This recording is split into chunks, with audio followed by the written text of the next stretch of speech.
Hello বন্ধুরা, কেমন আছেন? আশা করি ভালো আছেন। আবার চলে এলাম একটি নতুন ভিডিও নিয়ে। পানাগড় মিত্র সংঘ ক্লাবের পক্ষ থেকে আমাদেরকে আমন্ত্রণ করেছিলেন, সেই উদ্দেশ্যে আমি এবং আমার বন্ধু ফেসবুক মিটআপের মধ্যে যাচ্ছি। এরপরে ক্লাব কর্তৃপক্ষরা আমাদেরকে বরণ করে নিলেন এবং আমাদের হাতে একটি ট্রফি দিয়ে সম্মান জানাইলেন এবং আমাদেরকে বেশ কিছু কথা বলার সুযোগ দিয়েছিলেন।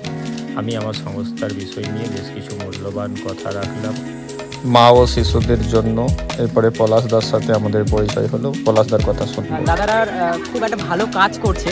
দাদার আইডিয়া আছে সমাজ সেবা নামে, সবাইকে একবার ওয়াচ করো অবশ্যই। দাদারা বাচ্চাদের জন্য রাস্তায় থাকে বাইরে সবার জন্য খুব ভালো কাজ করছে। দাদারা এভাবে এগিয়ে যাও, সবার পাশে এভাবেই দাঁড়াও, ঠিক আছে? এইভাবে এগিয়ে যাও, সবার পাশে থাকো এবং তোমরা সবাই দাদাদেরকে সাপোর্ট করো। ভীষণ ভীষণ ভালো কাজ করছে। অনেক অনেক ধন্যবাদ ড্যান্সার পলাশ দাদাকে। এরপরে আমাদের গলসির ছেলে আবির ভাইয়ের কিছু কথা শুনবো। তো গাইজ আজ এসে পানাগড় মিটাবে, তো এই দাদা দুটোর সাথে দেখা হলো। দাদারা খুবই একটা ভালো কাজ করছে আর দাদাদের আইডি নাম হচ্ছে সমাজ সেবা। আর গাইজ এটাই বলবো, যারা আমাকে ভালোবাসো, আমাকে সাপোর্ট করো, তো তোমাদেরকে বলবো অবশ্যই দাদাদের পাশে থেকো, কারণ ভালো কাজ এখনকার যুগে খুব কম মানুষ করে। তাদের মধ্যে এই দাদারা একজন দুজন, তো ঠিক আছে? তো সবাই একটু ফলো করো প্লিজ আইডিটা, আমি জাস্ট রিকোয়েস্ট করছি এটা। ভাইরা এসছে সমাজ সেবা পেজ নামে একটা পেজ চালায়।